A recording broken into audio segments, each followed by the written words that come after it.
Assalamualaikum warahmatullahi wabarakatuh. Alhamdulillahirabbil alamin. Assalatu wassalamu ala asrafil anbiya'i wal mursalin nabiyyina wa maulana Muhammad wa ala alihi wa man tabi'ahum bi ihsanin ila yaumiddin. Amma ba'du. Alhamdulillah, pada kesempatan pagi ini kita bisa bertemu kembali di kajian ilmu syar'i dan belajar bahasa Arab bersama Al-Ustadz Muhammad Atim LC. Untuk mengawali pertemuan kali ini, insya Allah kita akan bersama-sama bertilawah Al-Quran dulu, ya, membaca Al-Quran dengan tahsin, ya, dengan tajwid. Kemarin sudah diawali dengan surat Al-Fatihah. Sekarang kita ulangi sekali, nanti lanjut ke juz 30 surat An-Nas. Ya, silahkan dibuka surat Al-Fatihahnya. Ya, boleh diikuti. A'udzu billahi minasy syaithanir rajim. Ya. Barang 1, 2, 3.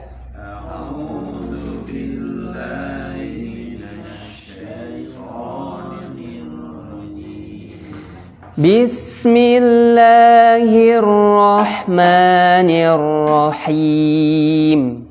Bismillahirrahmanirrahim. Alhamdulillahi rabbil alamin.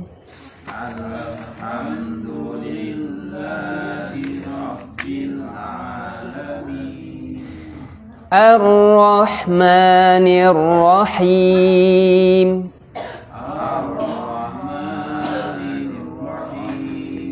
Seperti di minggu kemarin dijelaskan bahwa huruf H ini berada di tengah tenggorokan. Bedakan dengan huruf H. Ar-Rahmanir-Rahim.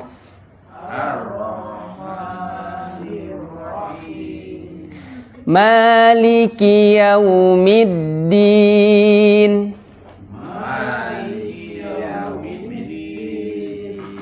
Ma 2 harokat karena mad tabi'i. Maliki yaumiddin.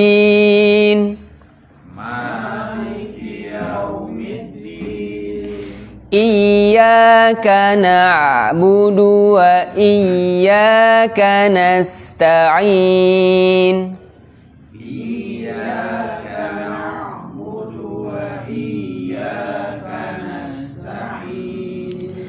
Ihdinas siratal mustaqim.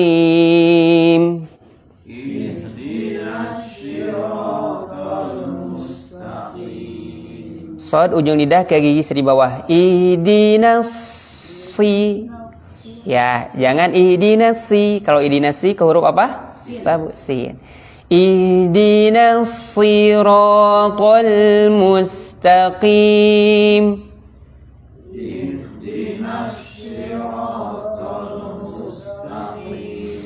Siratal ladzina an'amta 'alaihim.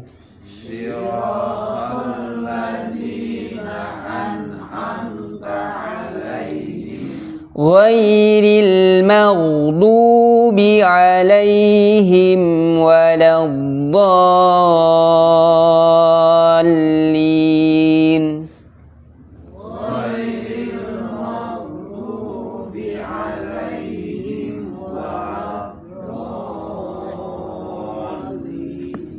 Ya, jadi seperti itu, nanti ulang-ulang dan dilatih di rumah. Sekarang kita buka surat An-Nas. Ya. Kadang di surat An-Nas ini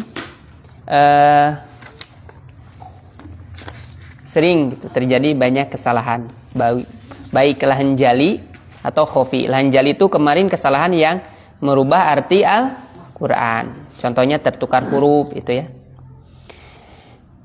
Bismillahirrahmanirrahim. Bismillahirrahmanirrahim.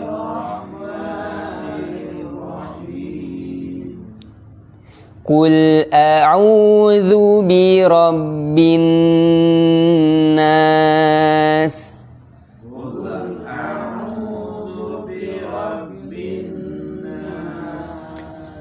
Qaf tebal, lam tipis. Qul a'udzu bi rabbin nas. Nun tasdid itu gunnah. Jadi kita tahan. Qul a'udzu bi rabbin nas. 1, 2, 3.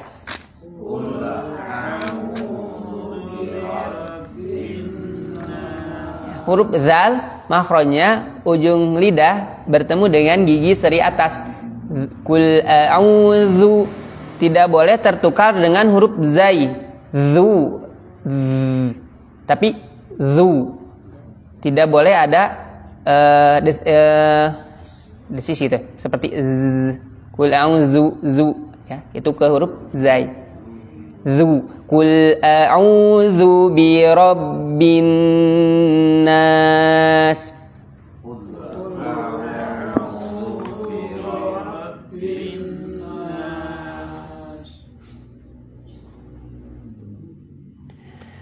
Malikin nas.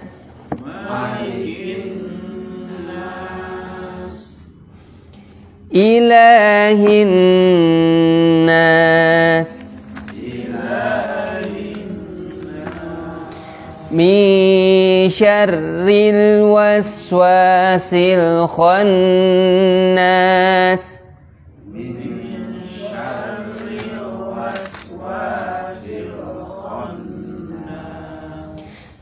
Alladzi yuwaswisu fi sudurin nas. Alladzi yuwaswisu fi sudurin nas. Minal jinnati wan nas.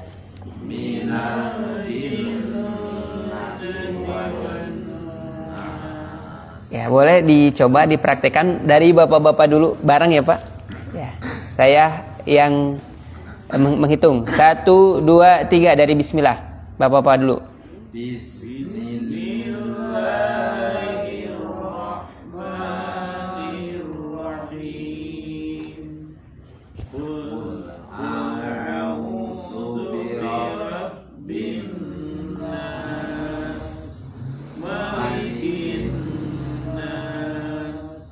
Ilahin nas. Ikhfatan. Min syarril, ro di sini tipis karena di kasroh. Jadi sifat huruf ro itu ada yang tebal, yaitu apabila di fathah dan sebelumnya fathah dan domah. Seperti ar-Rahman, itu ar-Rahman ro-nya itu tebal. Kalau di sini ro-nya tipis. Min syarril waswasil khannas.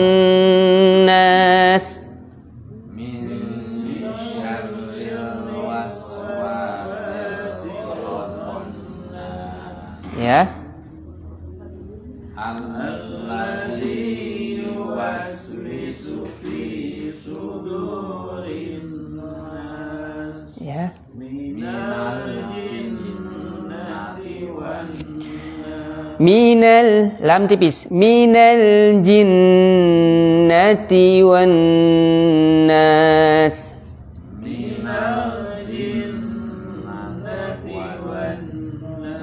Ya, Masya Allah. Sekarang ibu-ibu silakan. Dari bismillah. 1, 2, 3. Bismillahirrahmanirrahim. Qul a'udzu birabbin nas. Malikin nas. Ilahin. Ya.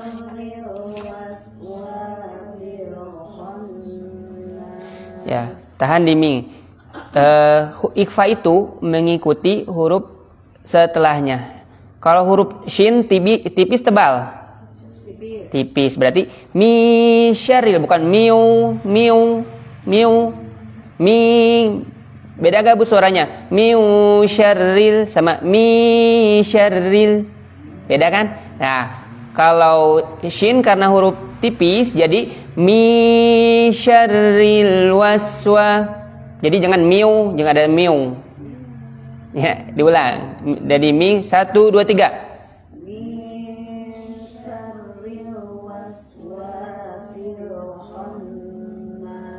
Ya.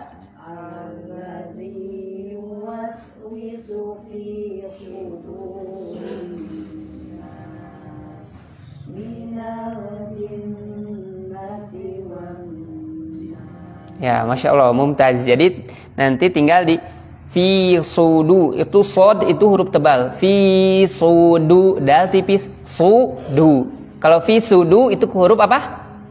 Sin. Kalau fi sudu huruf sod. Ya, itu kalau yang tidak hafal sifat huruf maka biasanya ke huruf sin.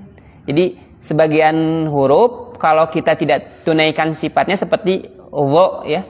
Al-azim, kalau kita baca tipis al-azim ke huruf dzal azim, yaitu kesalahan. Maka alhamdulillah ya, sekian pengantar tahsin. Intinya setiap yang kita baca, ya, Masya Allah keutamaan Al-Quran itu. Man qara'a min kitabillah kan falahu hasanah. Barang siapa yang membaca Al-Quran baginya kebaikan. Wal hasanatu bi asyrin amsalhiha, dan setiap kebaikan itu Allah kalikan menjadi 10. La aqulu alif lam mim harfun. Aku tidak mengatakan alif lam satu huruf, alif lam mim satu huruf, walakin alifun harfun, walamun harfun, wa mimun harfun. Banyak ya. Jadi dan belajarnya juga kita berpahala itu, khairukum man ta'alamal qur'ana wa 'allamahu. Banyak itu keutamaan dalam membaca Al-Qur'an. Dan perniagaan yang tidak ada ruginya adalah membaca Al-Quran. Dalilnya apa? Yaitu di surat Fatir, ya, Allah Subhanahu wa ta'ala berfirman, innal ladzina yatluna kitaballahi wa aqamus shalah. Ya, sesungguhnya orang-orang yang selalu membaca kitab Allah, wa aqamus shalah, dan mendirikan salat, wa anfaqu mimma razaqnahum sirran wa alaniyah, dan mengimpakkan sebagian rezeki mereka dengan sirra wa alaniyah, secara sembunyi-sembunyi atau terang-terangan. Ya. Yarjuna tijaratan la tabur, ya, itu. Mereka mengharapkan perdagangan yang tidak akan ada ruginya. Ya, jadi upami di pasar maunya bu icalan kadang rugi. Fatir ayat 29 sampai 30. Itu jadi dalil bahwa membaca Al-Qur'an itu, ya, mendirikan sholat dan menginfakkan sebagian rizki termasuk perniagaan yang tidak pernah ada ruginya. Masya Allah. Ya, mungkin selanjutnya kita akan langsung saja ke kajian inti, yaitu kajian kitab Syarhu Sunnah, kitab akidah oleh Al-Ustadz. Waktu dan tempat dipersilahkan.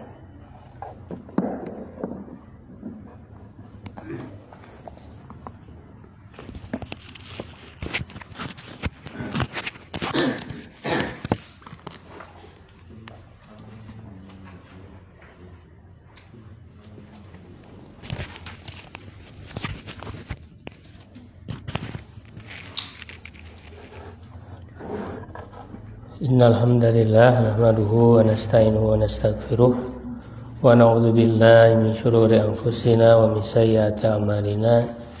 May yahdihillahu fala mudilla lahu wa may yudlil fala hadiyalah.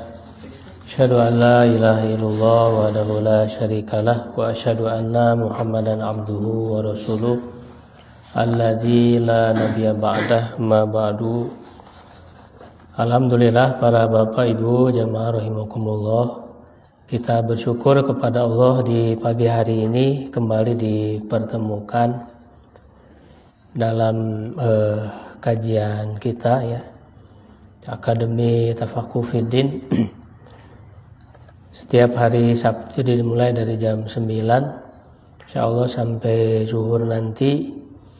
Di kajian kita ini kita ingin mencoba untuk mempelajari ilmu-ilmu Islam ini secara lengkap ya insyaallah. Dimulai dengan tahsin ya, mempelajari, memperbaiki bagaimana bacaan Al-Qur'an kita. Ya, karena barangkali selama ini kita membaca Al-Qur'an belum benar gitu bacaannya. Ya, jadi kita ingin membaca Al-Quran sebagaimana dibaca oleh Nabi. Karena hukum membaca Quran sesuai tajwid itu hukumnya wajib, fardu ain. Ya, adapun mengetahui teori-teorinya itu tidak fardu ain, fardu kifayah. Ya, makanya pelajari Quran itu adalah dengan talaki, kita mendengar dari guru ya, kita mengikutinya. Ya, seperti tadi alhamdulillah sudah dibimbing oleh Ustaz Supri ya. Nah, kemudian kita berikutnya akan mengkaji di sementara ini ada dua fokus ya ilmu yang kita kaji, yaitu ilmu akidah dan ilmu fikih.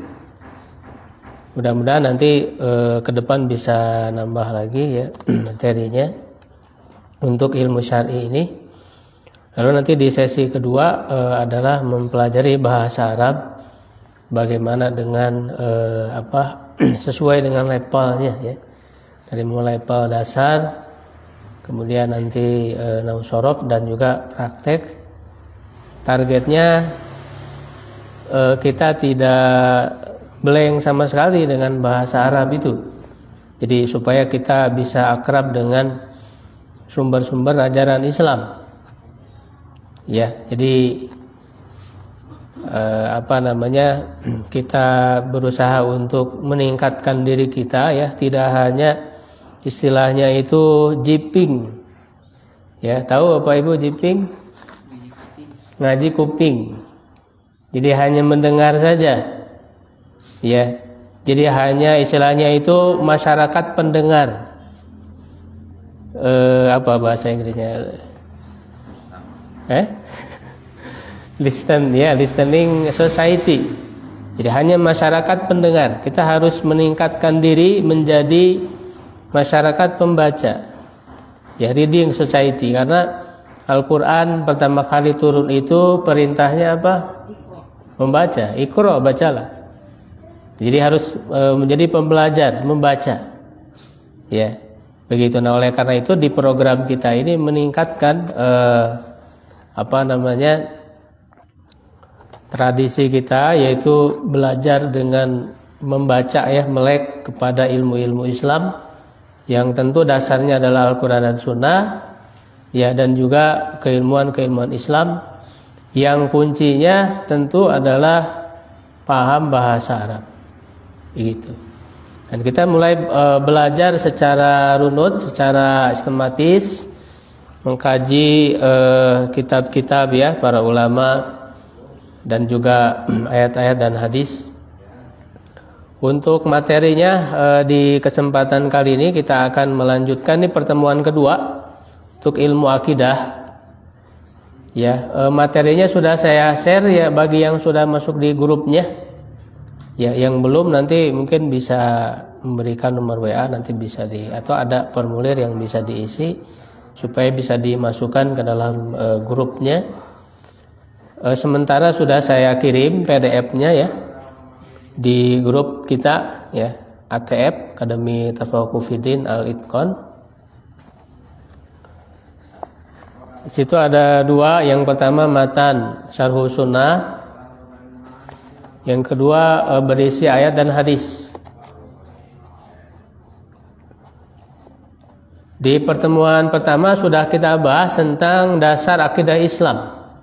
Jadi dasar akidah Islam itu adalah 6 rukun iman ya, sebagaimana dalam hadis Jibril.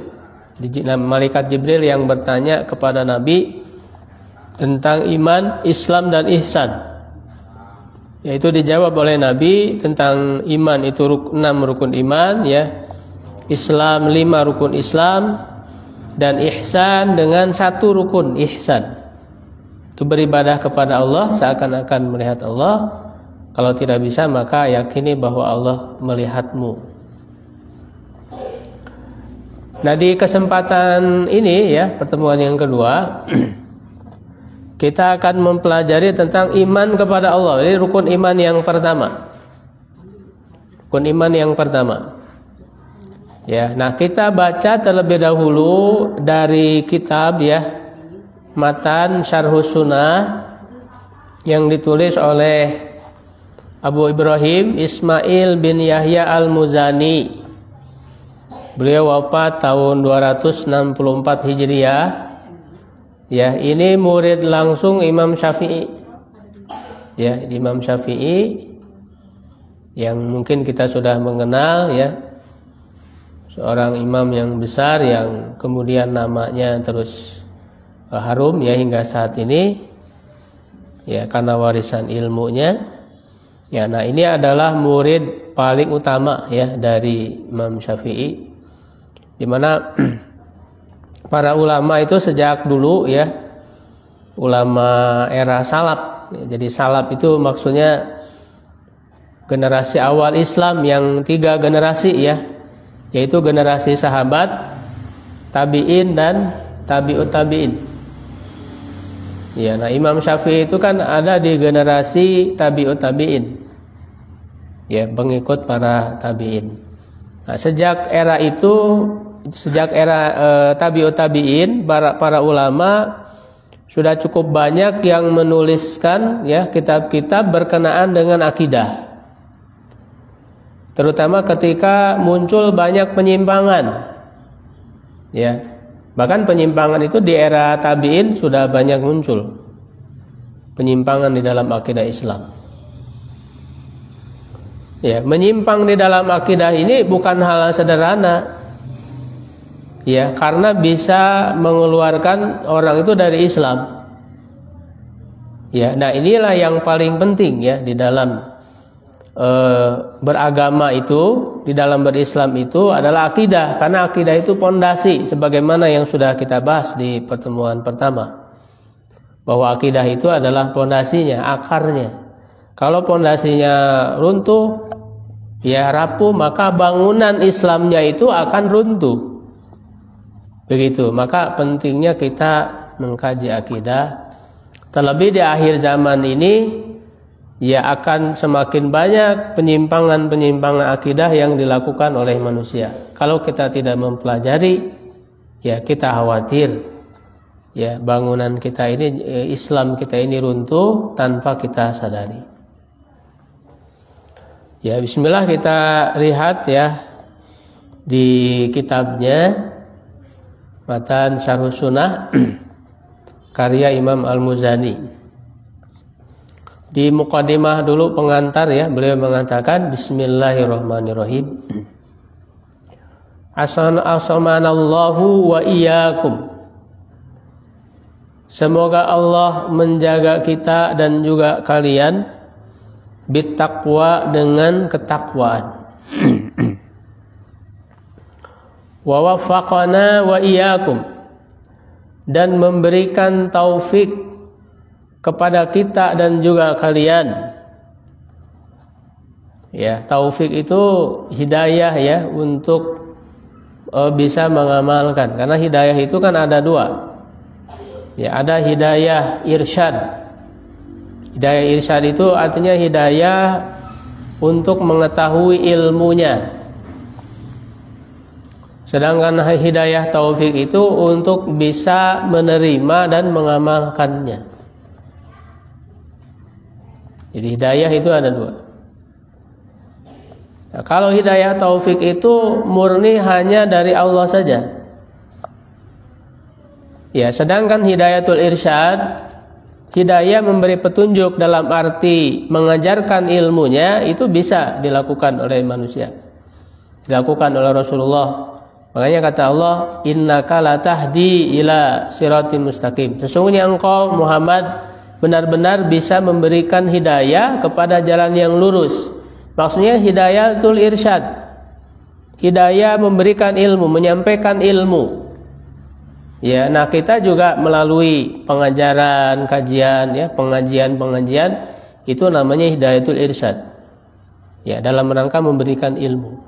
Nah, adapun hidayah taufik, ya, yang bisa membuat orang itu menerima kebenaran yang disampaikan, mau mengamalkannya, ilmu yang sudah diajarkan, ya, itu hanya murni dari Allah saja.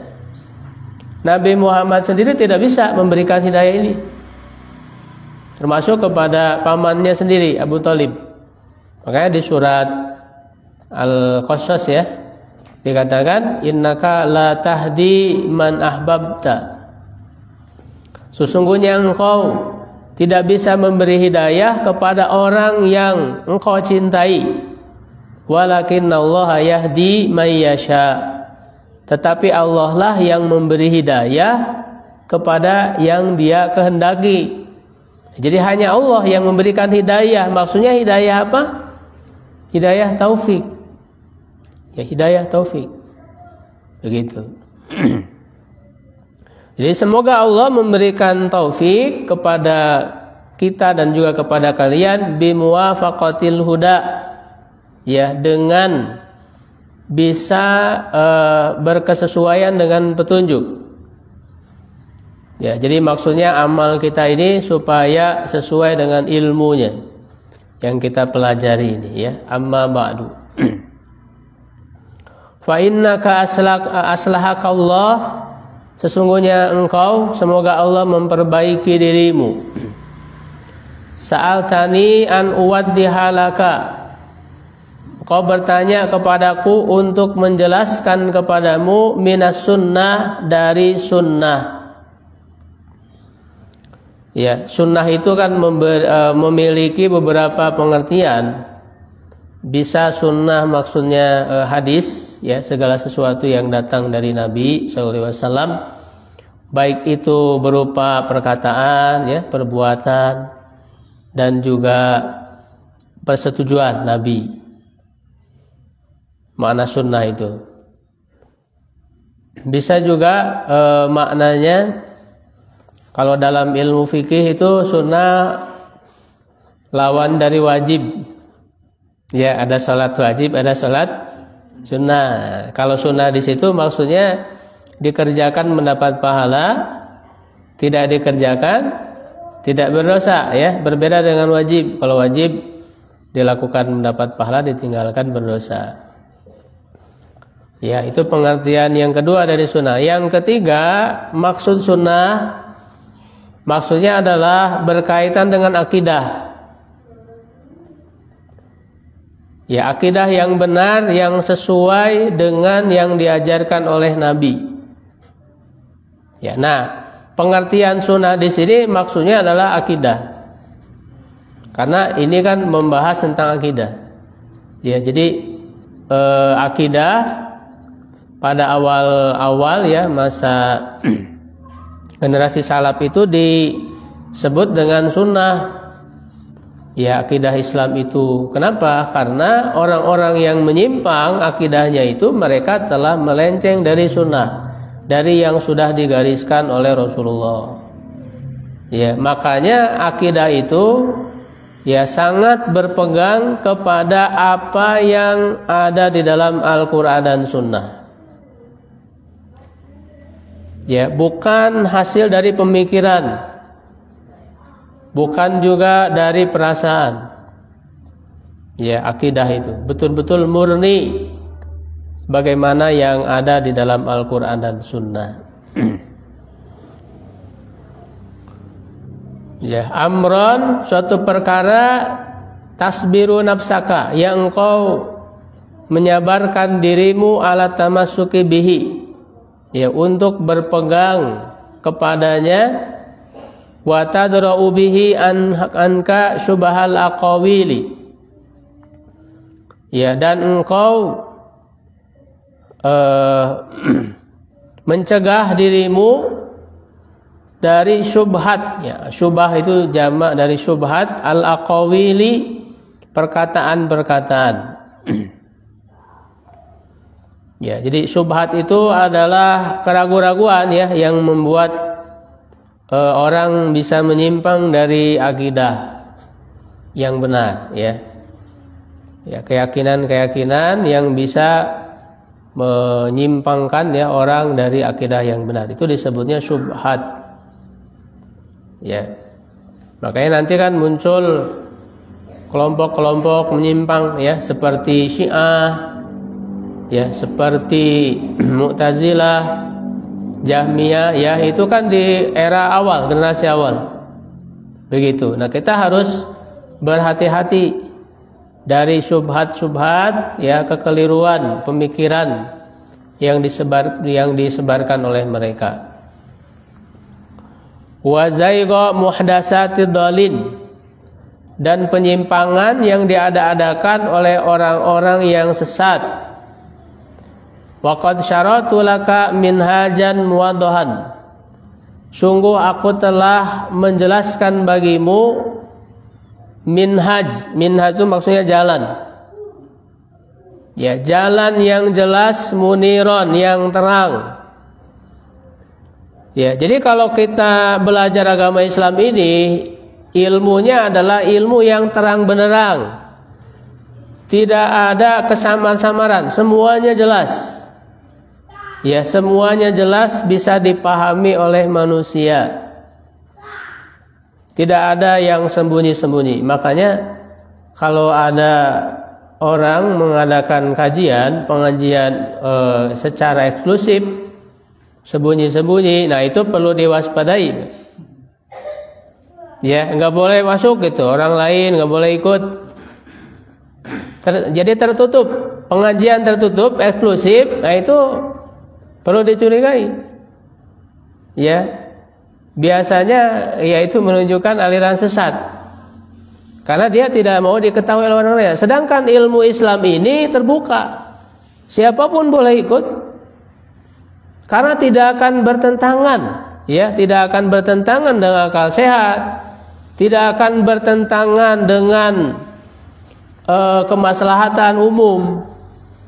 Islam ini tidak ada ajarannya yang merugikan orang lain. Bahkan orang-orang non-muslim sendiri, ya, itu sangat dihormati, ya, karena mereka juga adalah manusia yang dimuliakan oleh Allah. Tidak ada hak-hak mereka yang diambil, yang dirampas. Sehingga ilmu Islam ini terbuka. Ajaran Islam ini bahkan dia harus disampaikan ke semua orang dimanapun mereka berada. Tidak boleh dibatasi. Ya, tidak boleh dibatasi. Allah menginginkan agama Islam ini nampak. Ya, makanya dalam pembukaan yang biasa kita baca, ya, dalam hamdalah itu apa? Innallahilladzi arsala rasulahu bil huda wa liyudhhirahu 'alad dini kulli. Ya, agar Allah menampakkan agama Islam ini di atas seluruh agama. Ya, jadi harus sampai agama Islam ini ke semua orang, bahkan sampai di pelosok-pelosok semua. Ya, jadi ciri agama Islam ini terang benderang, terbuka, ya, bisa didengar, disimak oleh siapapun dan tidak boleh tertutup. Terbuka, makanya kita live streaming seperti ini. Tidak ada sesuatu yang disembunyikan dalam Islam ini.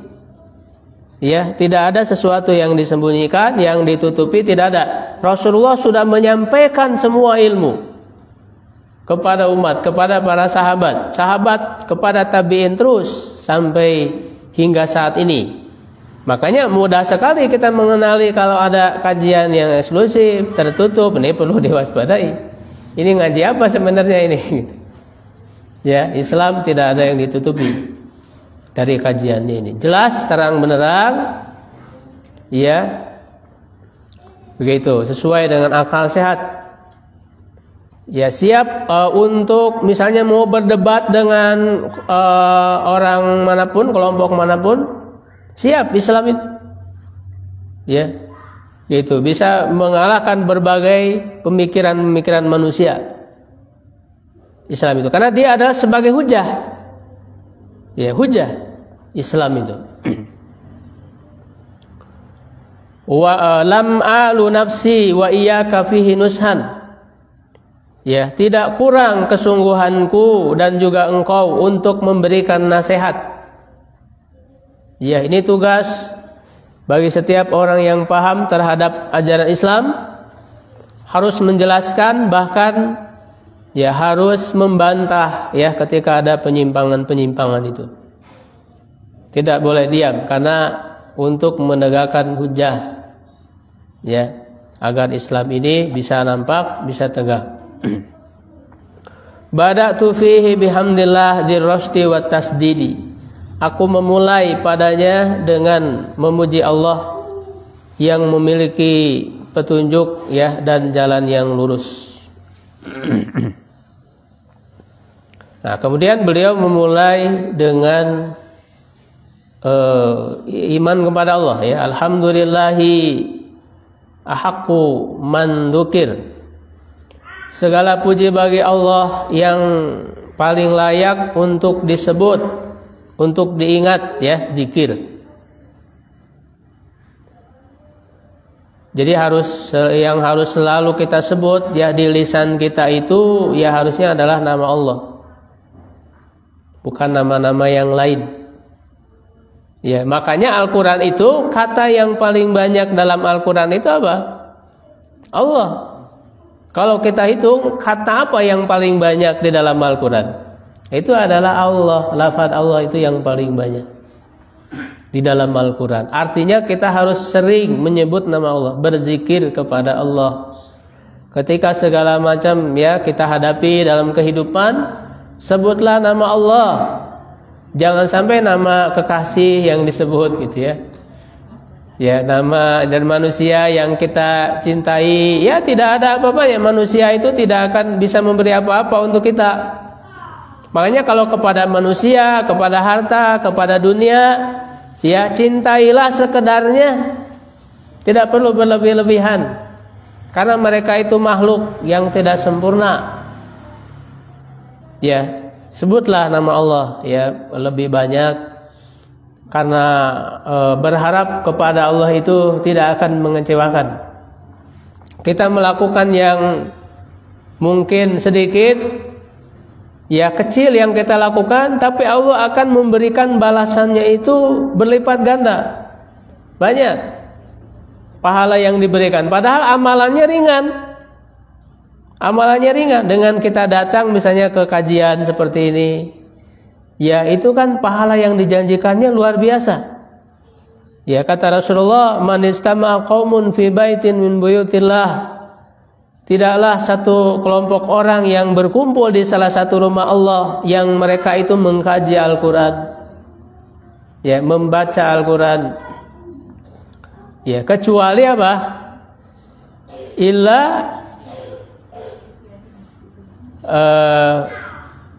mereka akan diliputi dengan akan diberikan sakinah, ketenangan, ketentraman. Jadi kalau nyari ketentraman nggak usah bingung, datang aja ke masjid, ikuti kajian-kajian.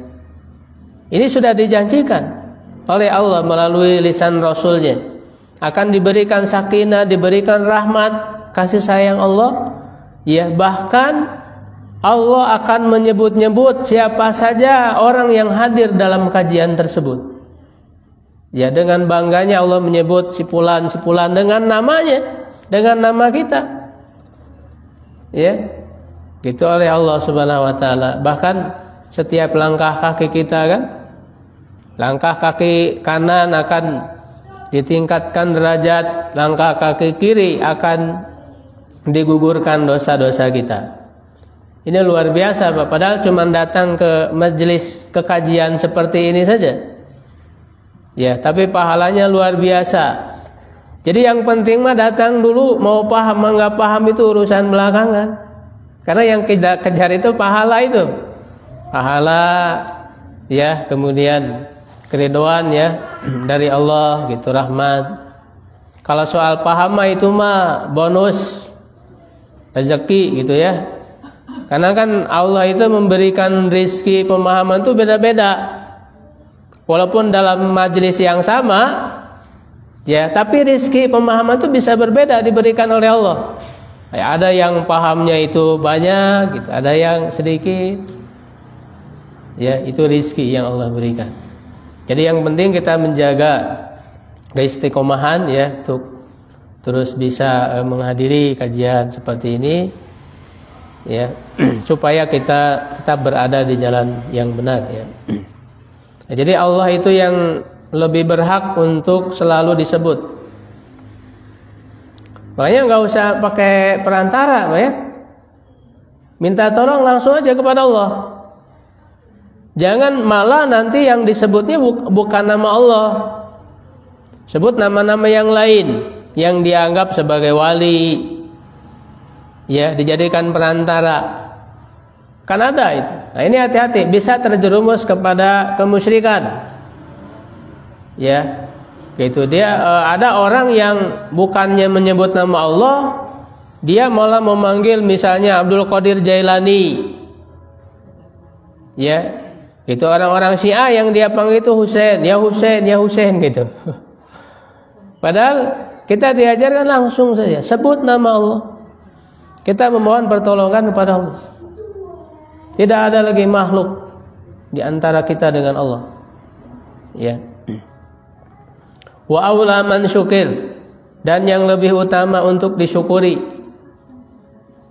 Kepada orang saja kita mau berterima kasih. Ya, kenapa kepada Allah tidak berterima kasih? Padahal nikmatnya itu luar biasa diberikan kepada kita. Wa alaihi, ya usni ya. Dan kepadanya saya memuji. Nah, baru kemudian menjelaskan tentang sifat-sifat Allah yang utama ya, Al-Wahidus Shomad. Allah itu yang Maha Esa, yang Maha bergantung seluruh makhluknya. Nah, jadi ini mulai membahas tentang iman kepada Allah, mengenal Allah Subhanahu wa taala. Karena dari 6 rukun iman itu yang paling inti adalah iman kepada Allah. Nah, apa makna iman kepada Allah? Ya, iman kepada Allah itu ya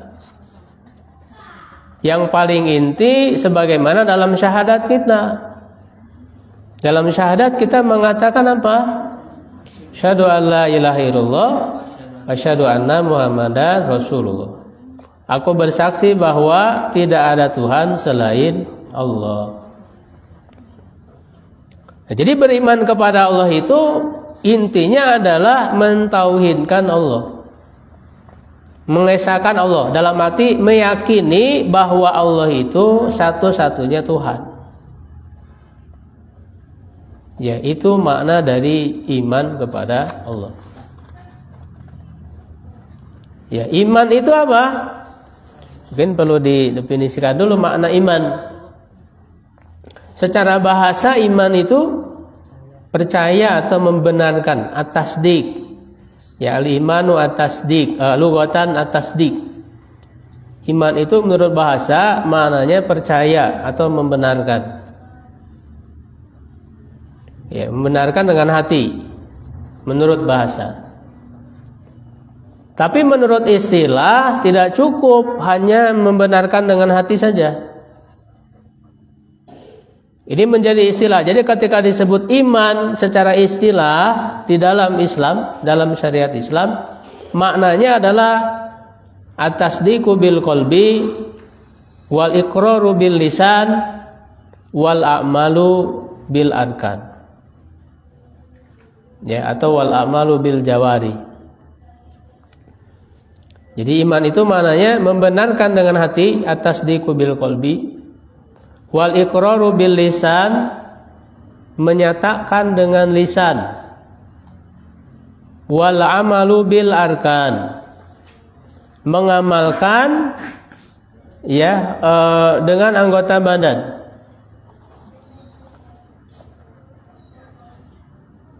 Jadi bukan hanya sekedar meyakini dalam hati saja.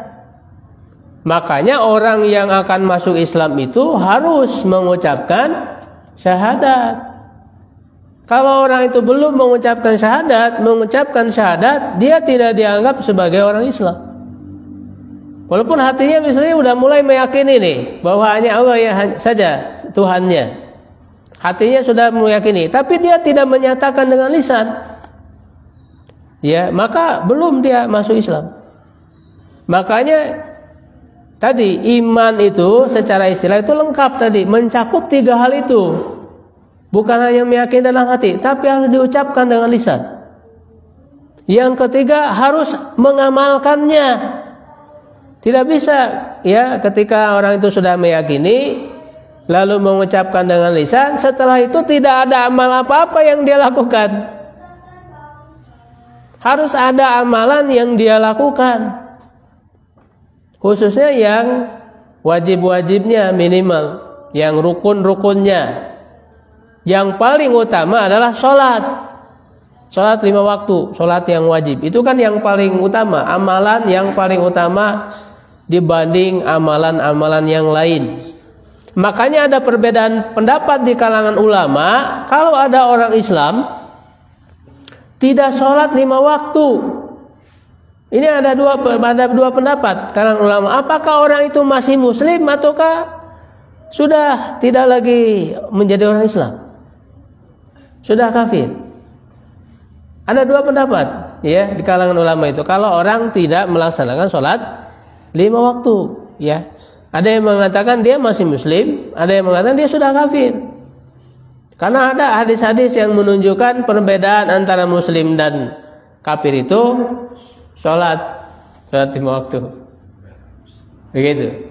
Nah, jadi intinya iman itu tidak cukup hanya dengan hati, dengan lisan, tapi harus ada amal ya yang dilakukan. Ya. Gitu. Walaupun dalam keyakinan Ahlus Sunnah orang yang melakukan dosa besar tidak otomatis kafir, tidak. Dia tetap muslim, cuman kategorinya fasik. Fasik itu orang yang melakukan dosa besar. Nah ini nanti hati-hati nih, harus pemahaman imannya harus jeli. Karena nanti ada kelompok-kelompok yang menyimpang karena salah memahami.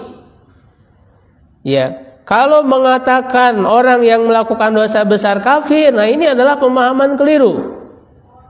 Ini pemahamannya orang-orang Khawarij. Orang Khawarij itu meyakini pelaku dosa besar kafir. Ya, orang mencuri dia kafir, orang berzina, orang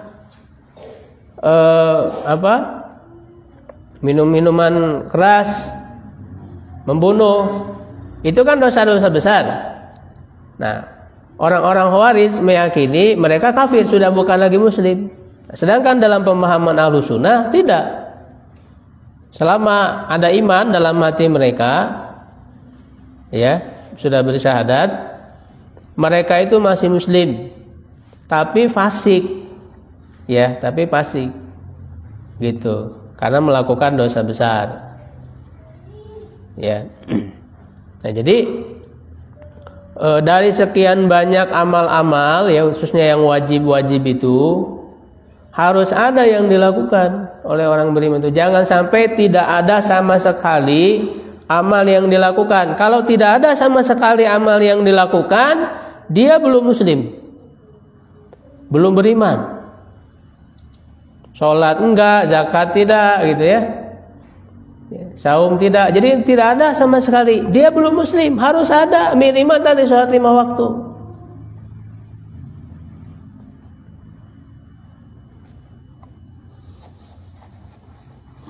Nah, iman kepada Allah artinya mentauhidkan Allah Subhanahu wa taala. Nah, tauhid itu bisa dibagi kepada 3 macam. Itu ada di makalah ya yang saya bagikan tentang akidah Ahlus Sunnah yang berisi ayat dan hadis. Ya, yaitu tauhid rububiyah, uluhiyah dan asma wa sifat.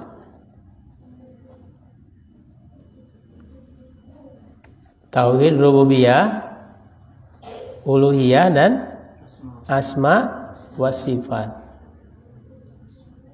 Tauhid ya, mengesahkan Allah itu satu rububiyah.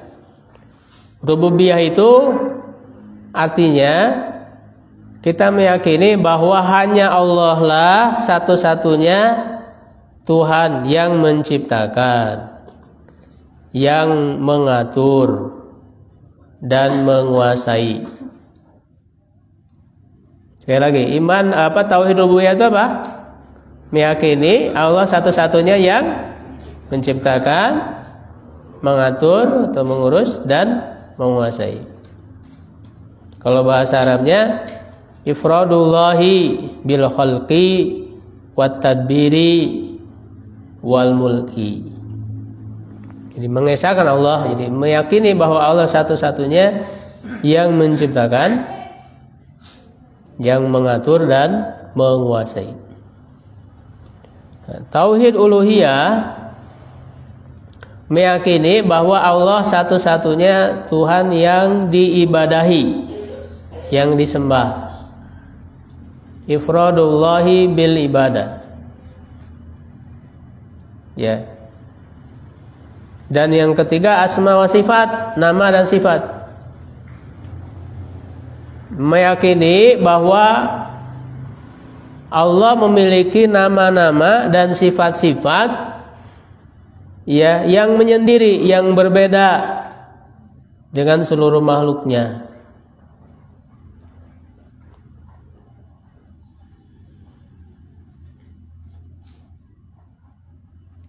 Ya, jadi kalau kita mengamati dalil-dalil Al-Quran hadis, ya itu bisa akan sampai kesimpulan kepada tiga pembagian ini.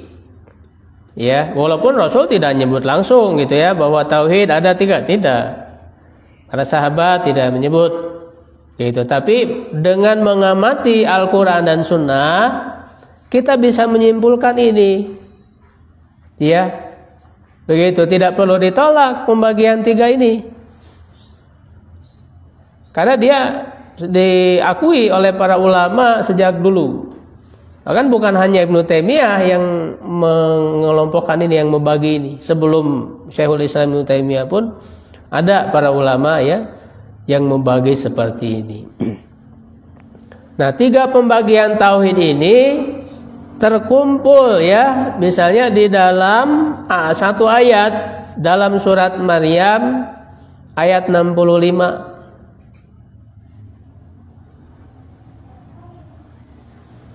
Surat Maryam ayat 65. Rabbus samawati wal ardi wa ma bainahuma. Allah itu adalah Rabb. Nah, kata rububiyah itu dari kata Rabb, Tuhan. Langit dan bumi dan apa yang ada di antara keduanya. Rabbus samawati wal ardi wa ma bainahuma. Jadi Allah yang tadi Rabb itu maknanya menciptakan, mengatur dan menguasai. Ya, Allah yang menciptakan, mengatur, menguasai langit, bumi dan seluruh isinya. Jadi seluruh makhluknya. Rabbu kulli syai', Allah adalah Rabb segala sesuatu. Ya, fa'budhu, maka beribadahlah kepadanya. Wastabir li ibadati, dan bersabar untuk beribadah kepadanya. Ini tauhid apa? Uluhiyah, atau disebut juga ubudiyah, karena beribadah hanya kepada Allah. Jadi tiga tauhid ini harus lengkap, tidak bisa hanya sebagian. Kalau hanya orang meyakini bahwa dia yakin yang menciptakan ini Allah, yang mengatur alam semesta, yang menguasai semuanya itu Allah, tapi dia tidak beribadah hanya kepada Allah, dia misalnya menuhankan yang lain juga, maka dia tidak disebut sebagai orang yang bertauhid secara benar. Karena orang-orang jahiliyah dulu, orang-orang musyrik ketika ditanya, kan ada di dalam ayat, siapa yang menciptakan langit dan bumi kepada orang-orang jahiliyah dulu? La yaqulunallah. Mereka mengatakan adalah Allah. Jadi mereka meyakini bahwa yang menciptakan, yang mengatur adalah Allah. Tetapi mereka ketika beribadah tidak langsung kepada Allah, tapi melalui apa? Ya, melalui berhala, patung-patung. Dan mereka menyembah patung itu juga tujuannya apa? Menyembah Allah. Di surat Az-Zumar bisa dilihat. Ketika ditanya, apa kalian tuh tujuannya menyembah patung-patung itu? Mereka mengatakan, ma na'budul asnam illa liuqarribuna ilallahi zulfa. Kami tidak menyembah patung-patung berhala kecuali agar mendekatkan kami kepada Allah. Tuh, tujuannya juga menyembah Allah. Nah, itulah musyrik. Kemusyrikan itu bukan berarti tidak menyembah Allah. Bisa saja orang menyembah Allah, ya, tapi dengan cara yang salah, dengan cara mengadakan perantara-perantara, itulah musyrik. Jadi yang disebut ibadah yang benar itu hanya beribadah kepada Allah, tidak ada lagi yang lain. Itu mana tauhid itu? Karena orang-orang Buddha, orang-orang Hindu juga kan, kenapa mereka ada berhala-berhala? Banyak dewa-dewa. Itu kan sebetulnya ada Tuhan yang satu juga kan mereka itu sebetulnya. Ya. Cuman supaya mudah katanya buat manusia kan Tuhan tidak bisa terlihat gitu, dibuatlah patung-patung gitu sebagai simbol. Ya kan? Apa bedanya? Ya, jadi kita diajarkan ibadah kepada Allah semata dengan cara, dengan syariat yang diberikan kepada kita. Jadi bukan dengan hayalan. Karena orang itu kan dengan hayalan kan dihayalkan, oh kira-kira Tuhan itu begini, begitu. Dibuat simbol-simbol, ya. Itu makanya melalui Rasul yang diutus oleh Allah itulah kita tahu bagaimana cara menyembah Allah yang benar. Ya, maka menyembah Allah itu harus sesuai syariat. Tidak bisa sekehendak sendiri, sesuai hayalan ataupun perkiraan sendiri, tidak bisa.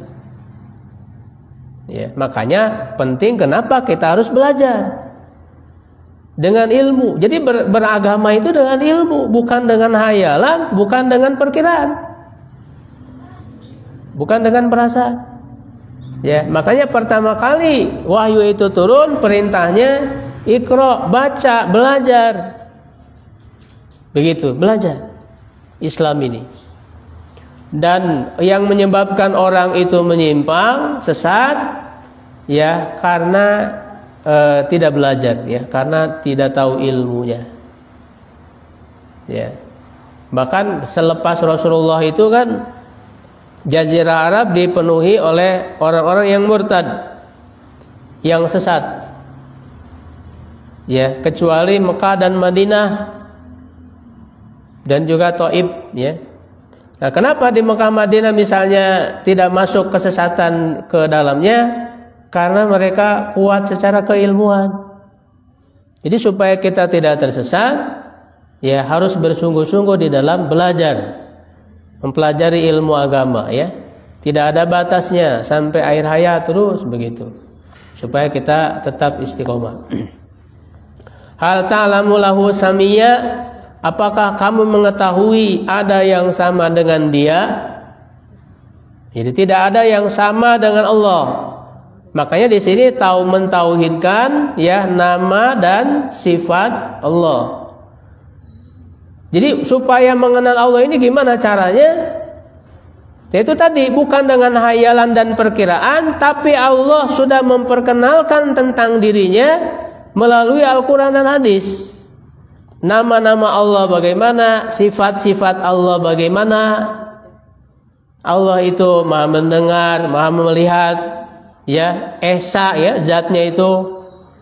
Ya, dan sifat yang utamanya itu kan di surat Al-Ikhlas itu, ya, yang sudah kita hafal, qul huwallahu ahad, Allahus samad, lam yalid walam yulad walam yakul lahu kufuwan ahad.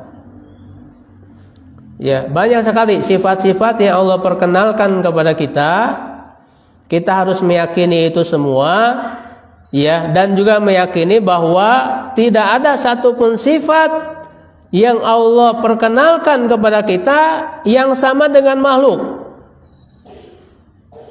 Ya, jadi itulah makna tauhid. Mentauhidkan sifat itu artinya tidak ada satupun sifat Allah yang sama dengan makhluk.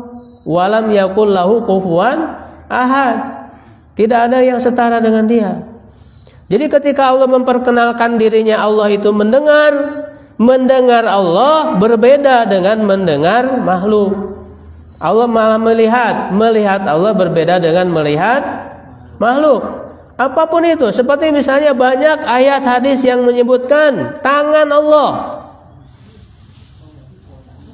Ketika disebut tangan Allah, tidak perlu kita membayangkan, karena tangan Allah itu berbeda dengan tangan makhluk. Kita yakini saja apa yang disebutkan di dalam nas. Tidak perlu menolak, karena nanti ada kelompok orang yang menolak sifat-sifat Allah, yaitu kelompok Jahmiyah dan Mu'tazilah itu yang muncul sejak era tabi'in tadi.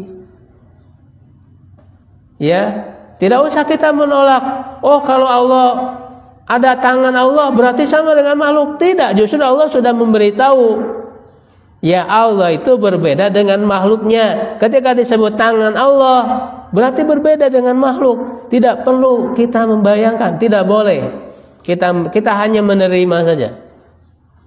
Ya, menerima saja. Allah mencintainya Allah berbeda dengan mencintainya makhluk. Ya, nah ini ya sekilas. Allah nanti akan kita perdalam lagi bagaimana mengenal Allah, bagaimana mengenal sifat-sifat Allah.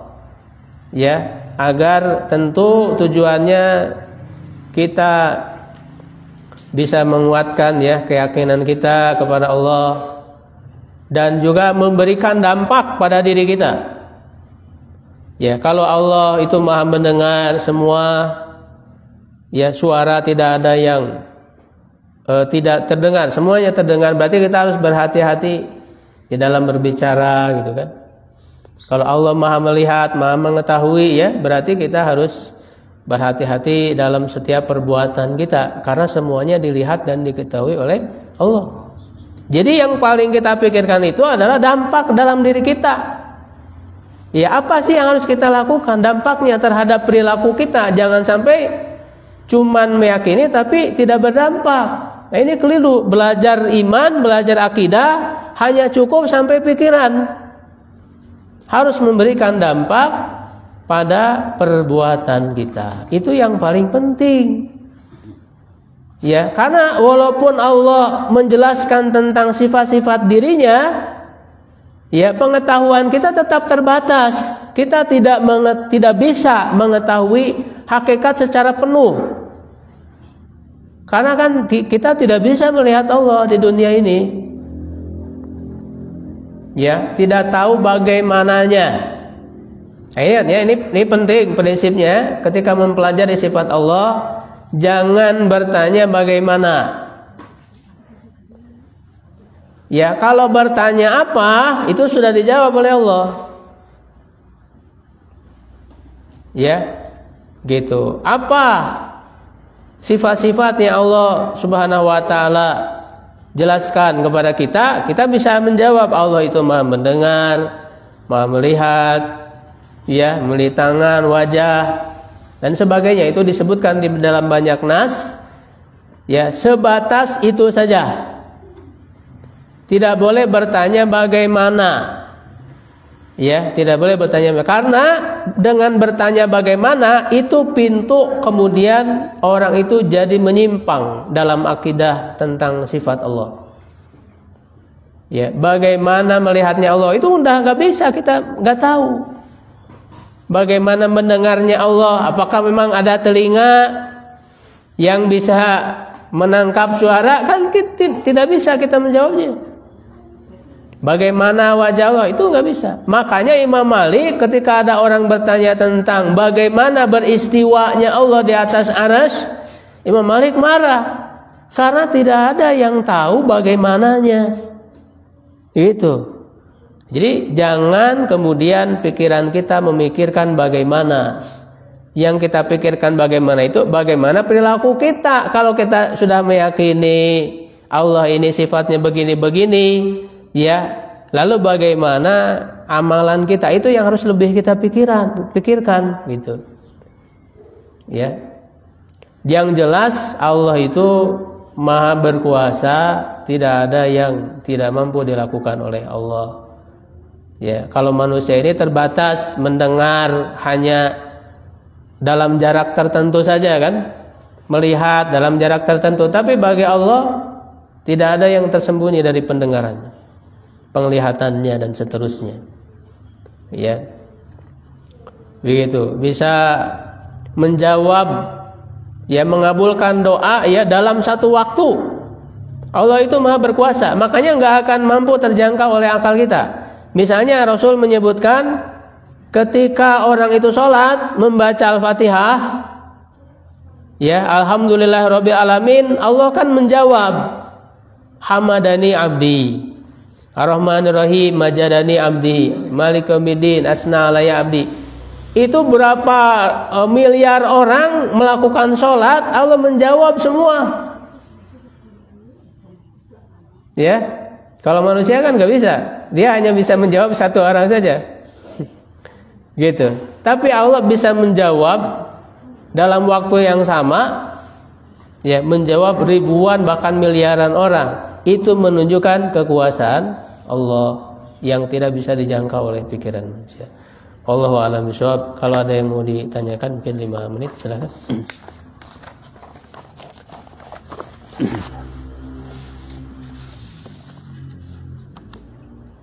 Ada pertanyaan, Pak? Bu, silakan. Kalau ada.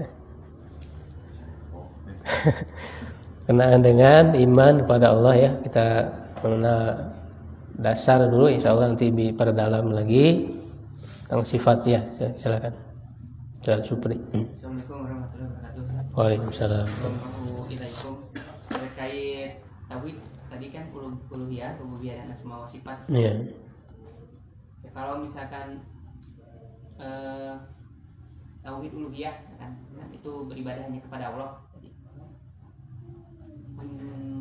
Kalau meminta doa kepada orang yang soleh kan, tapi sudah meninggal, misalkan tentang apakah itu termasuk kesyirikan? Kalau kepada yang hidup apakah diperbolehkan minta didoakan? Mungkin seperti itu. Ya. Kalau meminta berdoa, ya, kepada orang yang sudah meninggal, ya, dia berdoa, berarti berdoa kepada selain Allah. Berdoa kepada selain Allah itu termasuk syirik, kemusyrikan. Ya.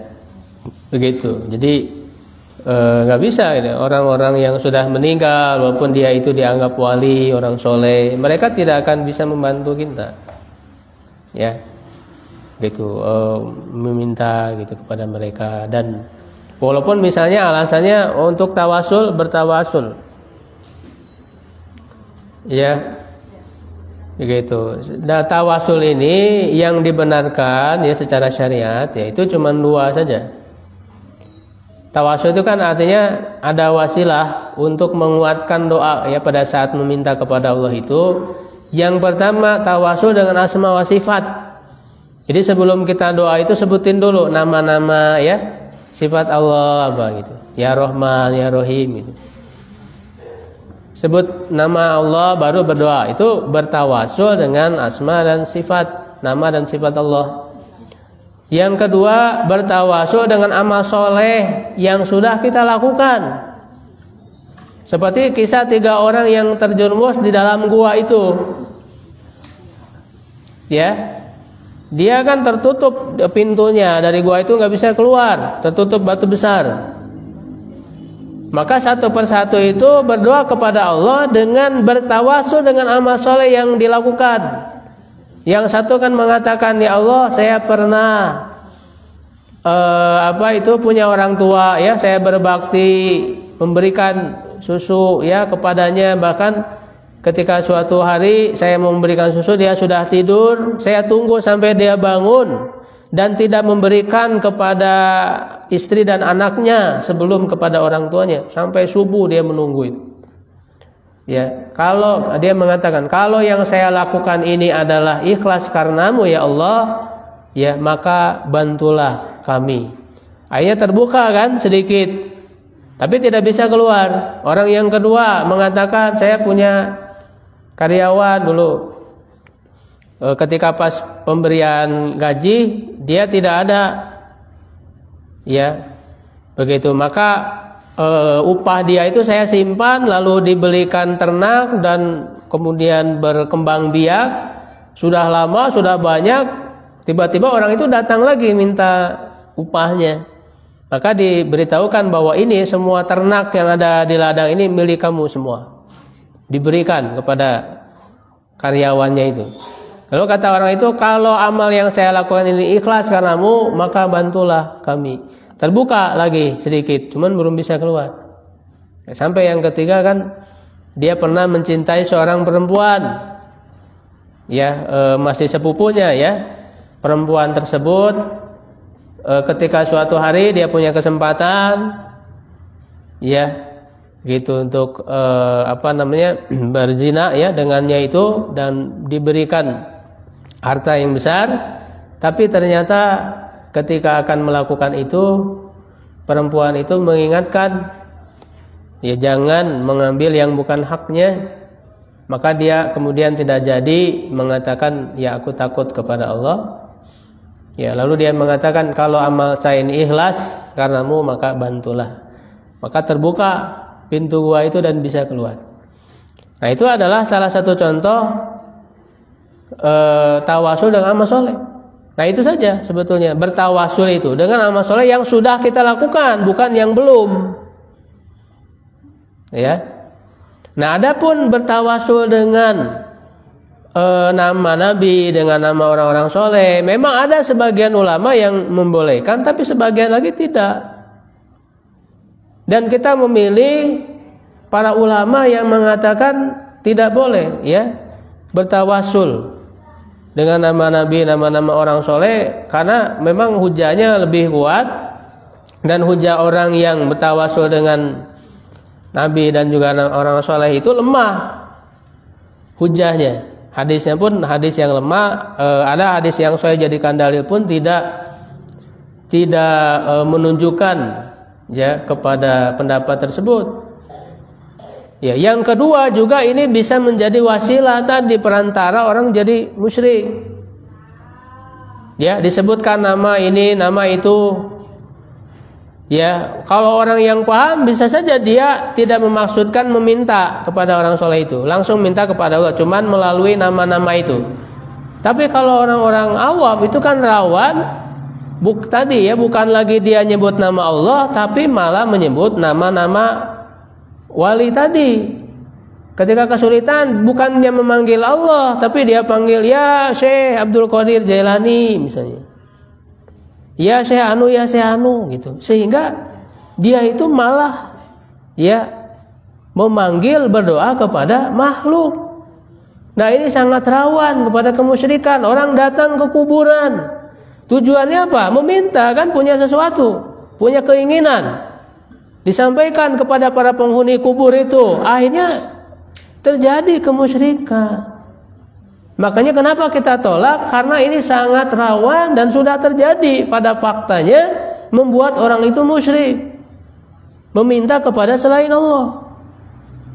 Berbahaya sekali. Begitu. Makanya sebetulnya dalam prinsip dalam agama itu tidak hanya menolak dosa atau hal-hal yang haram, tapi juga kita harus menolak segala hal yang mengantarkan kepada dosa. Segala hal yang mengantarkan kepada keharaman, kita juga harus mencoba untuk mencegahnya. Apalagi umat kita kan banyaknya awam, tidak tahu. Ya, begitu. Saddud darai, mencegah terlaksananya perbuatan-perbuatan dosa. Ya, saya kira cukup dulu. Insyaallah nanti dilanjutkan di pertemuan yang akan datang. Ya, mudah-mudahan tidak puas sehingga terus ya menggali lagi. Ada lagi, Pak? Ya, satu lagi. Silakan. Penasaran. Patung Soekarno ya. Iya. Untuk menjaga itu, bagaimana? Apakah kekhawatiran lah. Ya, betul. Ya, takut akidah kita tercemar sehingga lama kelamaan ya akan menyembah itu. Takut seperti itu jadi. Ya, harus kita tolak sebagai seorang muslim. Selain tadi itu adalah patung-patung itu menjadi berhala-berhala nantinya ya yang disembah ya. Yang kedua juga membuat patung itu sendiri juga tidak sedikit yang mengharamkannya.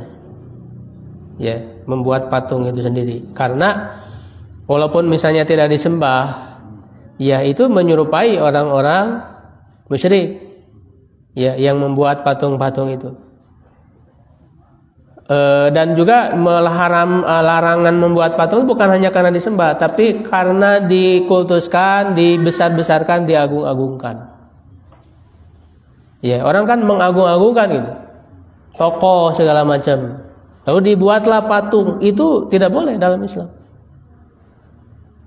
Tidak boleh. Ya, dan juga kan dulu ketika para penyembah berhala ini pada saat dibuat patung-patung pada awalnya bukan untuk disembah. Ya, itu kan pertama kali penyembahan patung berhala itu di zaman Nabi Nuh. Itu disebutkan di surat Nuh itu. Ya, la tadarunna waddaw wala suwa'u wala yaghutsa wa ya'uqa wa nasra. Itu kan nama-nama berhala itu. 5 itu. Nah, dulu ini adalah orang-orang soleh. Orang-orang soleh supaya dikenang gitu, jasanya dimuliakan, diagungkan, dibuatlah patung. Awalnya tidak disembah. Tapi kan lama kelamaan generasi berganti generasi akhirnya disembah. Ya. Tidak boleh. Selain bisa menyebabkan adanya kemusyrikan di kemudian hari, ya juga secara hukum juga haram membuat patung yang tadi tujuannya untuk diagung-agungkan, ya dikultuskan, dikenang gitu. Tidak harus dengan cara seperti itu, Pak, dalam Islam itu untuk mengenang jasa orang, ya dikaji warisannya seperti apa gitu. Ya, bukan dengan dibuatkan patung, bukan. Ya, jadi hal seperti ini perlu kita tolak bagi orang Islam ya untuk jaga akidah kita ya, jangan sampai tercemari begitu ya. Wallahu a'lam bishawab. Qulu qouli hadza astaghfirullah li wa lakum. Assalamualaikum warahmatullahi wabarakatuh. Oke, lanjut bahasa Arab ya.